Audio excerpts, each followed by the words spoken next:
సంక్రాంతికి ఒక కొత్త వ్లాగ్ ఓపెన్ చేస్తున్నాము, కొత్త ఛానల్ ఓపెన్ చేస్తున్నాము.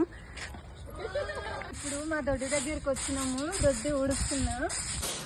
కొంచెం దగ్గరికి వచ్చింది, అయిపోనికి వచ్చింది. దొడ్డి ఊడిసి అయిపోతలేదని మా ఆయన కూడా కొంచెం హెల్ప్ చేసిండు, ఊడుస్తుండు. ఇది అయిపోయింది. బర్ల దగ్గర పెండ తీస్తున్నా, ఇక అది కూడా అయిపోతుంది. ప్రతి హాలిడేస్ కదా, మా పిల్లలందరూ వచ్చారు, దొడ్డి దగ్గర బాగా ఎంజాయ్ చేస్తారు. మా అత్తమ్మ కొమ్మేళ్ళు టూర్కి వెళ్ళింది. కలిసి ఇప్పుడు గొర్రెల దగ్గరికి వచ్చినాము. మా మామని గొర్రెలు దొడ్డి దగ్గర చూసుకొని ఇక్కడ రమ్మని చెప్పిండు, ఇబ్బంది అవుతుందని ఈ గొర్రెలను దొడ్డి దగ్గర కొట్టుకోబోతున్నాం. ఫ్రెండ్స్, ఈసారి వర్షాలు చాలా తక్కువ పడ్డాయి కాబట్టి గొర్రెలకు మేతలేక చాలా ఇబ్బంది అవుతుంది. అసలు ఒక్క దగ్గర నిల్చుంటలేవు, అవి మేస్తలేవు. దొడ్డి దగ్గర గొర్రెలను కొట్టుకొచ్చినాము. చీకటి అయిపోయింది. ఒకసారి మా షెడ్ చూడండి. మా మామ గొర్రె పిల్లలకు కొడుకుని కాళ్ళు ఆపిస్తున్న గొర్రె పిల్లలకు.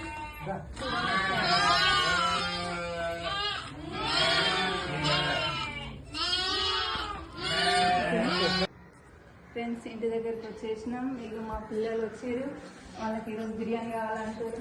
మా ఆయన చికెన్ తీసుకోవడానికి వెళ్ళేది.